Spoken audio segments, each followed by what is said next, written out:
on ESPN Las Vegas. All right, here we go. 5 o'clock hour. Wheeler Heroes helping out as the company today. Angels here at the BBBC Battleborn Broadcast Center. Ari's back in our Findlay Toyota studio. Stormy, we'll check in with Stormy Bonatoni, ringside reporter for your Vegas Golden Knights. Are out to a 1-0 lead in the series after a 4-1 win last night. So lots of VGK coming up in the Big Five, and we'll come out of the gates with a bunch of basketball updates. Before we do it, tonight's game with the Aces, super stud Sabrina Ionescu out. She is out. Why? She's dealing with another ankle tendonitis, and it's in the same ankle that she suffered a grade 3 sprain a year ago. And she underwent an operation in November for the injury, and it reportedly made a full injury, but apparently it's given her some problems. So she missed Sunday's game against Phoenix. The Liberty won 85-83, but now they come into town and play the high-powered Las Vegas Aces, Asia Wilson and company, of course, the reigning MVP. So the Liberty are definitely going to have their hands full. Battleborn Injury Lawyers presents the Big Five at 5. Number 5. All right, we got the answer we're looking for. We're live right now. Thanks for the heads up, Bill. We're on Facebook and Twitter and YouTube.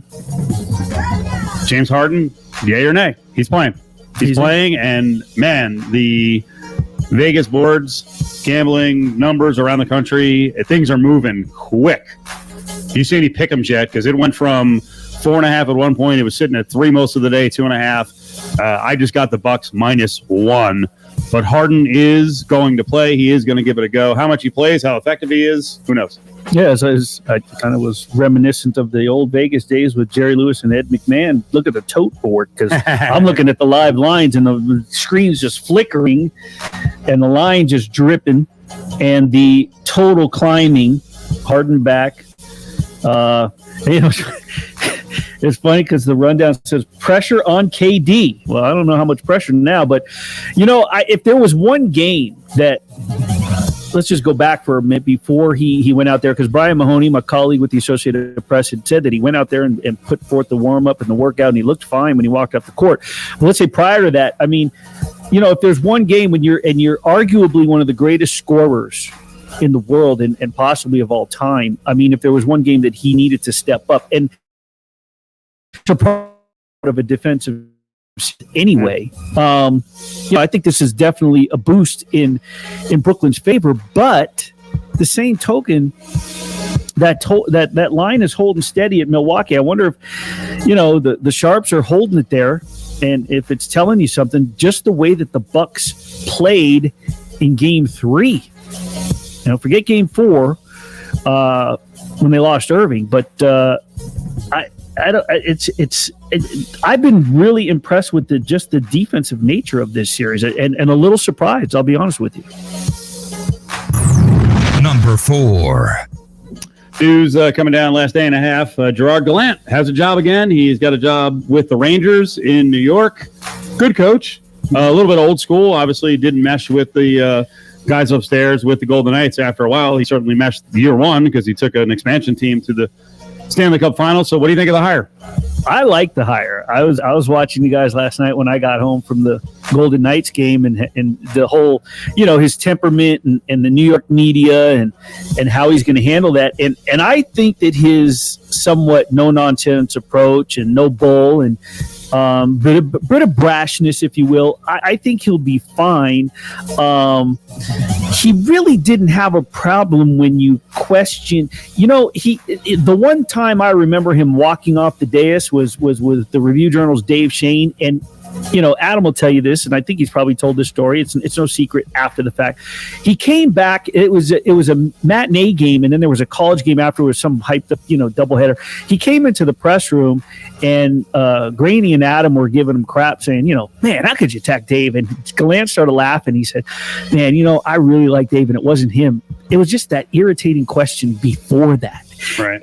In the silly analytical, statistical, off the cuff, I think he'll be fine with the no nonsense New York media that's going to come at him, because he's going to fire right back, and I don't think it's going to be in a salty way. I think don't storm off. So you did that here. Don't do that. And the other thing he's going to have to come to grips with is, and listen, it drives him nuts, but there are going to be guys in the locker room who are going to speak to the media, and maybe they don't go through you. And I think that's what used to set him off the most, is like, what? Who said what? Yeah. Like now. That's the little Vegas media that was bothering you because players were saying something to them. You know, there's even though it's not the number one beat. Certainly, the Rangers not the number one beat. There's going to be a lot of people there though. Like you gotta dial it down a little bit in terms of getting all fired up because someone's saying something in the locker room. This is a unique organization in Las Vegas where we all, as the media members, we do wonder where a lot of the, who said what, or like you were saying. We don't know where that directive comes from. If it's the coaching staff that's keeping the players hush up, it's higher up, whether it's GM or GMKM or everybody, everybody's hush hush. Because I believe that Gallant had no problem telling us about injuries, or if he really wanted. And when DeBoer first got here, he was telling us about injuries, and then all of a sudden that stopped. So that's coming from somewhere. So I think. I'm looking forward to it. Now, of course, I'm New York born, and growing up, the Rangers were my team. So, I'll enjoy covering when we're all back to normal and back to regular divisions. That Rangers visiting the Golden Knights game will be fun. Oh yeah, well, he'll want a little revenge for that one. Number 3. So a great time last night. Knights win 4-1. It was relatively easy once they pushed out to a 3-1 lead. Fans were getting raucous. Fans here have a good time. I don't know. I keep hearing about how great hockey is in other cities where they're sitting on their hands. And again, last night we saw bitching and moaning about, and this is outside the market, about the pregame festivities, the sword, the siren, the dancers. Hockey can stand on its own. Then there's a beach ball being bounced around. And people are bitching about that. When does this end? Is this just it's a jealousy that's going to go on forever? They're just salty. It's the new kid on the block. They're bringing that new age of pregame entertainment. They're not used to it. It's an Original Six franchise. In their town, it's hockey. And the fact of the matter is that you have other players that are wanting to come here. I've done 2 features now in the last, I don't know how month, on Pietrangelo or featured him in stories. And it goes back to his first statement was that the top reason, the atmosphere, wanting to come here. When Pacioretty came, it's all about the atmosphere and wanting to play for this crowd, wanting to play in the electricity, wanting to play in the vibe, wanting to play for the organization. I was having a conversation with somebody earlier today, a season ticket holder, and the fact that, well, don't you think that, because I said, I really feel bad for the diehard Vegas Golden Knights fan when this team falls off and has a couple of down years because you guys have been so entitled to the winning. They said, well, don't you think people are going to want to keep coming here? The state income tax of this and that. I said, yeah, that's great and everything. But if a team really wants a player bad enough, they're going to cut and they're bargaining against Vegas. They're saying, well, hey, I'm going to lose an extra $1.2 million. They're going to find a way to bargain that in or something, somewhere or another. The bottom line is people want to come here to play because of that crowd, that electricity, and that includes other players that are playing on other teams and around the country. So I think it's just salty fans, and they're the Original Six, and they're coming in here with a little bit of an uppity attitude. Yeah, I told a fan from out of the market last night because I saw someone tweet about the pregame stuff that the Golden Knights do, and someone said, "Drop the puck and play. Hockey is fun enough. Don't need a pregame production." You kind of do. Yeah, you kind of do. I'm sorry, but it's telling last week, and I brought up these numbers because it's kind of shocking. Middle of last week, Suns Nuggets on TNT, 3.5 million viewers. Islanders Bruins, and we're talking New York market. Yeah, it's Long Island, but so what? New York market and Boston market. Islanders Bruins, the basketball. Those are outlier cities. Phoenix and Denver, those are outlier cities, and they still got 3.5 million. Islanders and Bruins didn't crack 1.5 million. They got more than doubled by freaking Denver, Phoenix. NBA game, and then in the middle of them beating the NHL, Oklahoma, Florida State softball. Yeah. So for hockey fans, guys, there aren't enough of you guys. They got to expand the audience. And I know it sounds stupid, like pregame festivities ain't going to be the only thing that expands the audience, but whatever they can embrace, to be more hip, get younger, have more fun, not be so stuffy. You better embrace it. It's catching on that Seattle hired the guy who created everything, the creative mind that started everything here in Vegas. Was Jimmy Greco? Is that his name? Seattle brought him in. So it's certainly catching wildfire as to these pregame hype.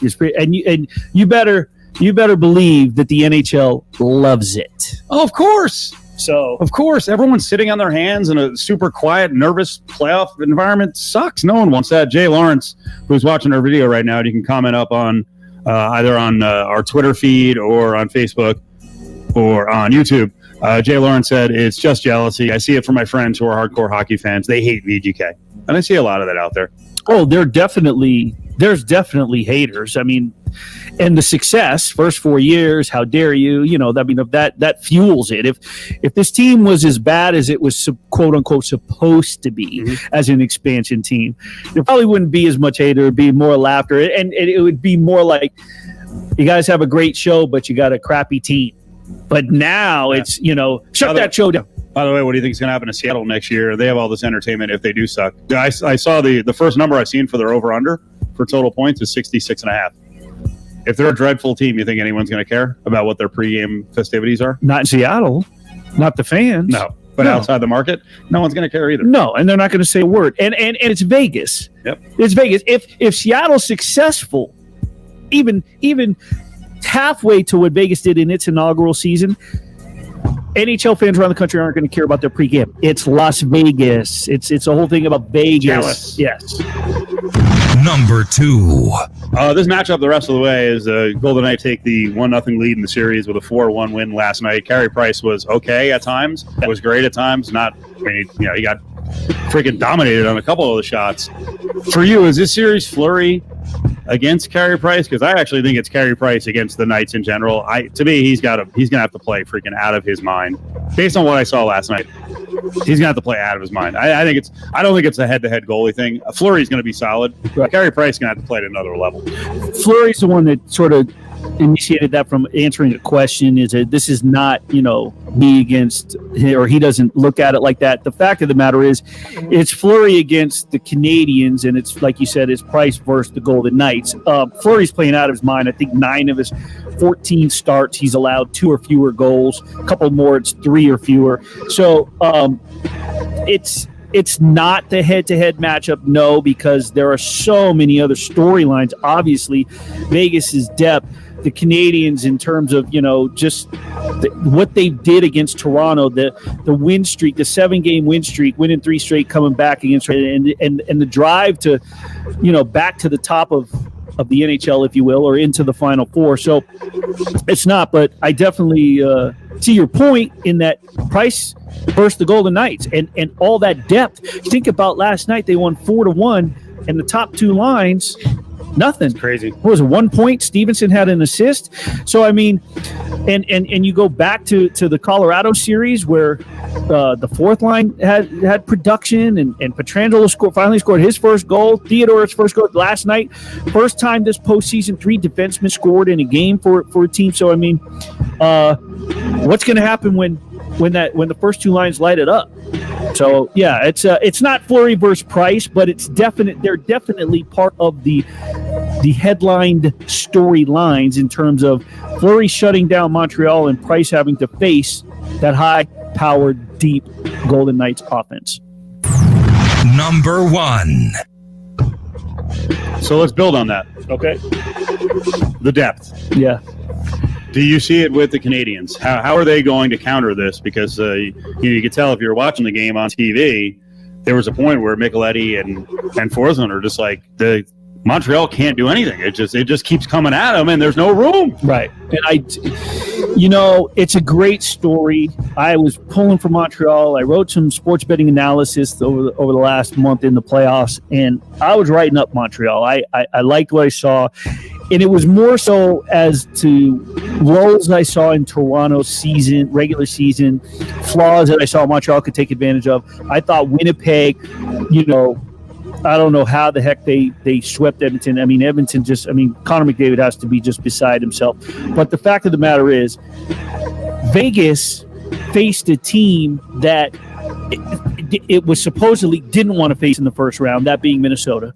Then it faced the President's Trophy winner, and please stop saying the best team in the NHL when they both finished with the top points. It was a tiebreaker that gave Colorado the President's Trophy. They tied for the top 2 points, so it wasn't. But they did beat probably the two toughest opponents back to back that you could ask for.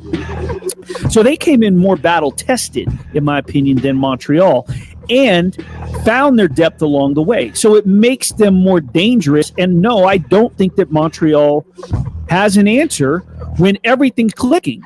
Last night, you saw those top lines do a lot of work, whether it was clearing pucks or keeping the puck in the zone. The first period, we keep hearing Montreal played so well. They played so well. They did what they had to do. And if they keep playing like that, I don't think that was their style anyway. I think it took them out of their game, and they tried to blend into their game. And I don't think that they really have an answer. I think they have to go back to the drawing board. They practiced today. And Golden Knights, I don't believe they did. They just had media availability.